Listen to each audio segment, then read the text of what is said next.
After we finish using the spreader, it's a really good idea to clean it down. Now, if we clean it down using a gurney, that's a good idea. We want to keep away from the electronics of the machine with the gurney. They will handle water, but however, if we concentrate the water for a long period, it could cause a problem. So we have a plug, 2 solenoids, and a counter on the other side that can get, please avoid with the gurney. If we remove all the fertiliser out of it, it's going to be good to start up next time. We're not going to have solid bits of fertiliser left in it. And the other thing we're going to do when we clean the machine down is we're going to grease the grease nipples. And we need also a good idea to grease the bearings. There are 4 in total, and there are 2 seal grease nipples that need to be greased as well. There are 2 bearings at the front and 2 at the rear. I suggest greasing them after you wash the vehicle down because the water will be squeezed out by putting more grease in there.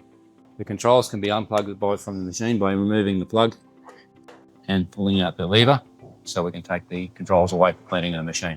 Due to the design of the machine being able to fit down roads that have deep ruts in them, it is important that the spreader can lift as high as it can. This means a small problem when you're storing the machine. It needs to be sitting on top of 3 pallets because it won't have ground clearance underneath it. It's not possible to drop the machine all the way to the ground. Like some implements, it definitely has to sit on 3 pallets to give you time to hook the tractor up.